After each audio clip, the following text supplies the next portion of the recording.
یک گزارش تحقیقاتی خبرنگار تلویزیونی نستای شیوریم میگوید در روسیه روند بیگانه ستیزی و نژاد پرستی یک باره افزوده، حمله ها بر پایه بدبینی ملی و نژادی تا رفت بیشتر می شوند. این روند هم در سطح جمعیتی و معیشی و هم در سطح دولتی مشاهده می شود و مقامات روسیه با سخنرانی های خود و قرارهایشان برای بد شدن وضع غیر روسا در جامعه این کشور مساعدت می کنند. ما در برنامه اخبار آزادی مؤلف گزارش کرینا مرکوری و را برای شرح وضع دعوت کردیم. سوال اولی ما این بود که با مشاهده های او آیا وضع بیگانه ستیزی در سطح دولتی روسیه تا کدام اندازه بدتر شده است و آیا برای توسعه آن در سطح دولت کی و چگونه نقش دارد؟ پیش از همه باید گویم که در روسیه آمار جداگانه حادثه ها بر اساس نژاد پرستی به خود گرفتن نمی شوند و ما در گزارش خود بر پایه معلومات حامیان حقوق عمل کردیم. درباره افزایش بیگانه بدبینی محققان مرکز ضد تبعیض مموریال و مرکز سوا خبر می دهند.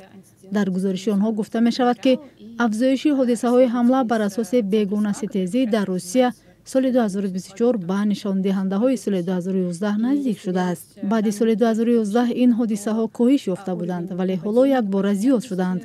اگر ما درباره سطح دولتی گپ زنیم باید بگوییم که افکار ضد مهاجران از زبان مقامات بلندپایه صدا می دهد. اینها هم رئیس کمیته تفتیشات الکساندر باستریکین هم رئیس دومای دولتی ویچسلاو ولودین می باشند و باید تاکید کنیم که اینها فقط حرف نمی زنند بلکه عمل می کنند. مثلا محض باستریکین بود که گفت اگر شهروندان تازه صاحب شناسنامه روسی شدن نخواستند در کمیساریات حربی به قید گرفته شوند آنها را از شهروندی محروم باید کرد. یعنی آنها فشار را بالای مهاجرانی که تازه صاحب شهروندی روسیه شدند افزایش میدهند.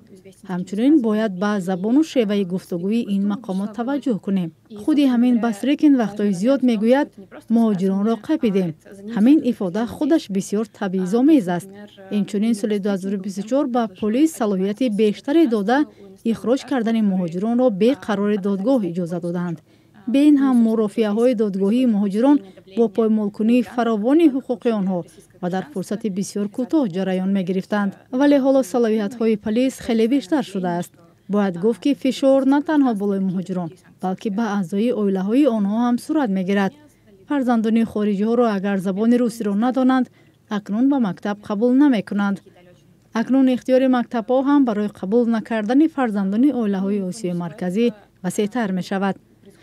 ما دیدیم که تنها 19% کودکان را به امتحان راه داده به دیگرها گفتند که جای نیست یا سندهایشان درست نبود.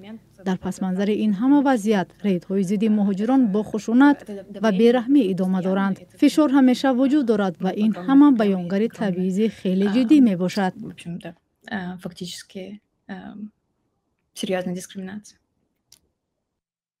در گزارش با کرینا مرکوری و چند مصاحب غیر روسش از منطقه های مختلف روسیه درباره تجربه های تلخ خود نقل کرده گفتند که در سطح معیشی همه روزه با تحقیر و بیگانه ستیزی روبرو می شوند. از او پرسیدیم که حالا در روسیه از نظر خطر به امنیت مهاجران کدام منطقه را می شود بدتر از دیگر جاها نامید؟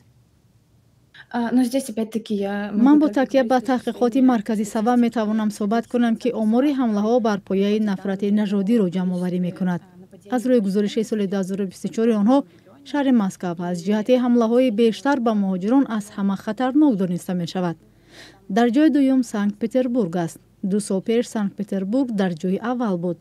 بعد این ولایت های مسکو، نوسیبیرسک، کاستروما منطقه کراسنودار قرار دارند. فقط گمان ما این است که حامیان حقوق به معلومات از منطقه های دیگر دسترسی ندارند. در آن منطقه ها اطلاع بیشتر بسته است و مقامات نشر خبرها را سخت نظارت می کنند. یعنی مشکل در همه منطقه ها هست ولی در دیگرها آنها بر علاوه به چشم می خورند. کرینا مرکوری و خبرنگار تلویزیونی نستای شیوریم صحبت میکرد که درباره افزایش بیگانه ستیزی در جامعه روسیه گزارش ها آماده میکند.